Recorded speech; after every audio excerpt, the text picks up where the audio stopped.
So, folks, we are kind of revisiting the highlights of a 3-hour session between the three of us and Millennial Mike and 70 to 80 One Rental at a Time fans. We're giving you a little insight into a couple of the key topics. The first one was dead or trapped equity. The second one is actually a little tidbit that Dion shared during the session, that he is actually actively writing offers. This is important because Dion has highlighted for the last couple of years that he hasn't been able to find something in his market. So he has done something ever so subtle, but ever so clever. And it is a big part of my investing journey as well. So, Dion, why don't you set up what you shared on Sunday? And, it's been a couple of days. I wonder if there's any updates. So I'm actually putting my money where my mouth is. So when I teach my content on how to invest, and I talk about Millennial Mike investing at a distance and me self-managing, me purchasing in a higher cost of living area instead of investing at a distance, I get a lot of people who ask, well, I live in Los Angeles, I live in New York, I live in San Francisco. I can't invest here. It's too expensive. So the first thing I point out is the importance of house hacking. The higher the cost of living area, the more impactful house hacking is. So we kind of set that aside as that's kind of, to me, a given. Not required. It's just more impactful. And then I say, you take the highest cost of living area close to you and you make that the center. So in my area, that's Seattle. And then you draw concentric circles out. And as you get further and further away from that really high cost of living area, so LA, New York, San Francisco, Sacramento, you got 2.5 hours, you hit Fresno. Seattle, you go out, you hit Pierce and Thurston counties to the south, where there's an equilibrium between price and rents, where you start to hit the yield that you need when you're buying. So for a decade, I've been buying properties in Pierce and Thurston counties here in Washington. And for the last few months, I really wasn't actively pursuing because I was considering buying in Portugal. I think, and if you watch the content, I went there, found out that I'm not going to buy in Portugal for a list of reasons. And so now I'm back to hunting here. And if I can find something here, I'm going to buy it. If not, I'm open to investing at a distance. Like those other people, I could go, look, I have the trusted boots on the ground. I have the systems and trusted people that Millennial Mike put in place that I will stand on his coattails and invest in his market. But before I get to that, I took that circle from the high cost of living area and I expanded it out until I look for price and rents to hit an equilibrium. And I don't want to name it, but there are 2 towns. So if you're in the area and I invest in Pierce and Thurston County, you draw that circle out, there are 2 towns where prices and rents make sense. Yeah. And so now it's 4 offers as of last night. But I had 3 offers out. 1, we went under contract. And once under contract, the listing agent re-signed year-long leases with both tenants at ridiculously low rents. So I backed out of the offer that I made that had a mortgage, made a lower all-cash offer at where I'm going to purchase. And with my much lower cash offer, it will make sense. I'll get the yield that I want because I just added that lost rent of every month for the year to the cost to acquire. And I have a VA loan offer out on a possible house hack that actually makes sense in an area I would actually want to live. I have a BRRRR offer. Is that a house? Hold on. The VA one, is that a house? Multifamily. VA goes up to 5 units. Most people will think 4, but VA goes to 5. And this is it's a duplex. The VA loan offer is out on a duplex. Okay. Then I have a BRRRR offer price out on a duplex that it's 2 levels. One is occupied and one is boarded up. Okay. So the board up version is going to be there. It wouldn't be with hard money. It would be with mine that I would then refinance out of once it was up and running. So shifting my buy box, knowing the criteria, going out, actually driving the neighborhoods, looking at, yes, there's an area where there's a great price according to the numbers I found in the area I was looking. And I get there and I realize this is the one part of this town that you can't go to. The police don't go here alone. So even though it's like the McKinley Avenue of Tacoma, but in another town. So I'm not offering on one that makes absolute mathematical sense right on the MLS, a couple of streets from one I made an offer on. So it is neighborhood by neighborhood. And if you're not in the area, so if it was in Gary, Indiana, I would be, I would have somebody driving up and down the street taking video of what's next to it. So that's what my offer situation looks like over the last week and a half. Yeah. So this is a really important concept for me because, again, I have to be really careful. I know out-of-state investing works. I know it does. I also know it doesn't work for most people because they don't do the work. They they get enamored by the spreadsheet, they get enamored by stories, and then if I hear one more person tell me they're buying homes for less than their Tesla, I'm going to punch somebody. It's just it doesn't. I don't care. It doesn't. How does that make that a good deal? The answer is it doesn't. But what I find valuable in your story is it's it was my story by default, right? So if you read my book One Rental at a Time, I tell you about investing 6 months looking in the Bay Area and then 6 months of wasting my time. The Bay Area doesn't make sense for cash flow, and I was too stupid to realize that after 6 months, so I did it a year. Then we did the same thing. We pulled out a California map. I can still envision it on our kitchen table, where we started drawing 30 minutes, 60 minutes, 90 minutes. And ultimately we get 2.5 hours away, which was right around the cutoff for us. And bingo, bango, Fresno, California pops up. I think too many people look in their expensive area, San Diego, LA, Austin, Miami, wherever it is, Seattle, and they look for 30 days or worse. They come into this biased and say, this place is expensive, it won't work. And then they default to out of state because they hear all these stories. I believe more people would be successful out of area investing versus out of state. Why do I say that? Because experience. I can tell you right now, you are far more likely to visit the market, drive up and down the streets like you did, Dion, and go, ooh, that's like McKinley Avenue. I don't want to be there. Then, you know what? I've been to, this city out of state twice this year. I can't afford to go back. Plane flights, hotels.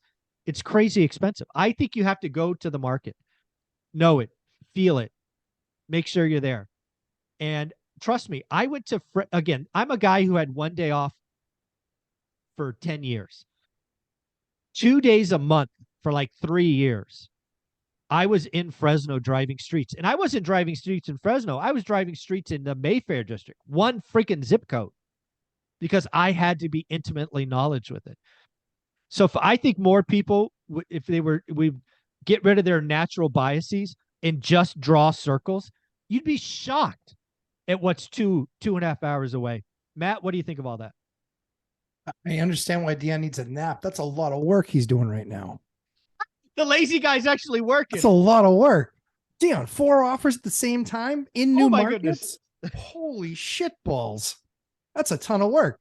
But I'm excited for him because, again, he went the path that most people go. He invested in 2 areas. He knows they work. He knows the market cold. He knows the returns he's going to get. And then he goes, man, nothing's really coming. Nothing's really coming. What are my options? All right, let's look at my network. Here's what my network's doing. All right, cool.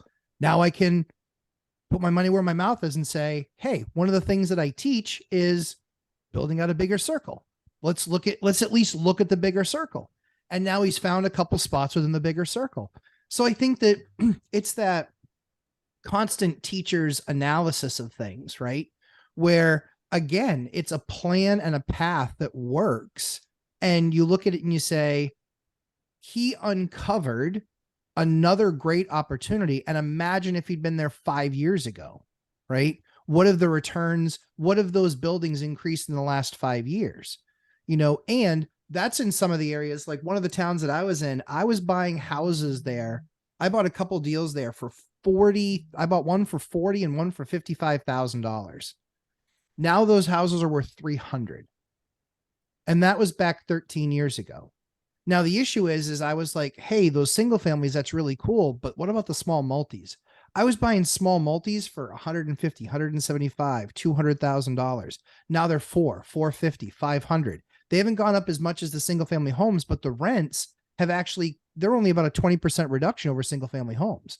So I think that this is exactly right. I think that that's what, is always important for seasoned investors like us, is to recognize I don't necessarily need to go out of state. I don't need to go 2,000 miles away. I just need to build out my circles and see, does that change states for me where it changes the rules, right? Yeah. For me, 7 minutes north of me is another state.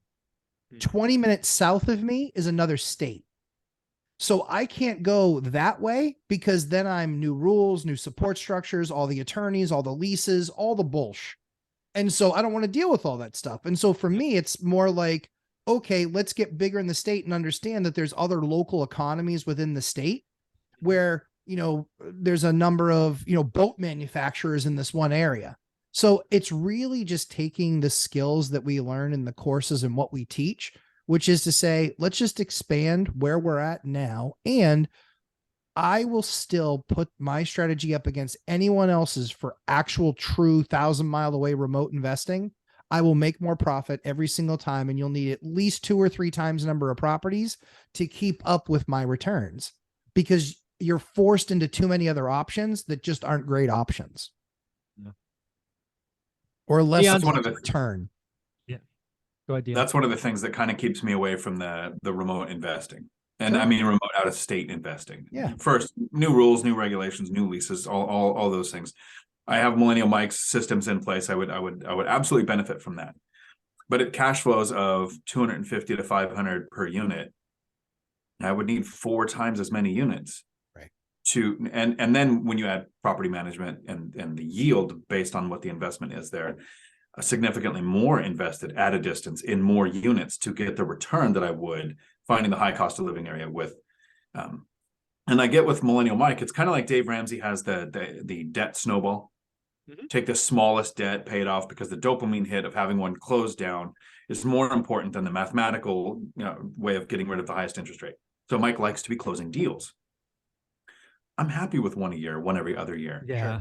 That adds $2,000 a month to pure after all expenses and setting aside for repairs, maintenance, and vacancy, extra cash flow that I can then travel with more. Yeah.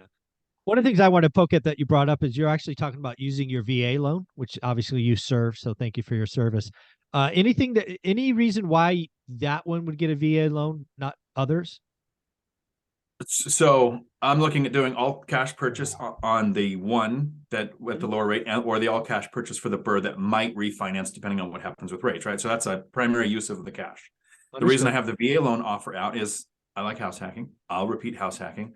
I am about 40% loan to value across the whole portfolio. I prefer to be at least at 50 in this retirement stage. I wanted 70 when I was in growth phase. So remember, don't compare year 1 to year 10 if you're starting out. I was at 70 most of the time. Then when I got close to retirement, it dropped down a little, and now I'm at 40% LTV because of inflation, which doesn't suck for us, for investors, buy and hold investors. So using the VA loan with 0 down on that house hack is in conjunction, like tandem with the all cash purchase. So I would add both of the properties. So again, I just want to make sure you're doing, just so I'm clear, you're going to leverage the VA loan, meaning you would put 0 down. 0 down, 100%. I might do 3% down, or calculate it at 3 because I would buy the rate down on that mortgage. I would plan on never really paying it off or refinancing. I would if rates drop, but I still don't take the gamble. I buy the rate down every time because I actually plan on all of my properties lasting better than all of my marriages.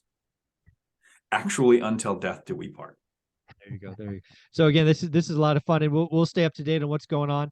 Again, folks, I think the call to action in this video is, before you get all hot bothered by out of state, pull out a map from where you are and let's go out of area first. I think you'd be amazed and shocked at what out of area is. Again, for me, 2.5 hours. I again, half 2 out of every 4 weekends for probably 2.5, 3 years were spent learning a small zip code in my market, and it paid off so well. Dion, where can people find you? Right here on YouTube, Dion Talk Financial Freedom. And my range has always been an hour from where I live, and my circle that I expanded is an hour and a half. So I'm still well within. There you go. And Matt? Lumberjack Landlord, YouTube and Instagram, and doing my very best to help Dion remember what lazy looks like. There you go. Thanks, guys. Yeah.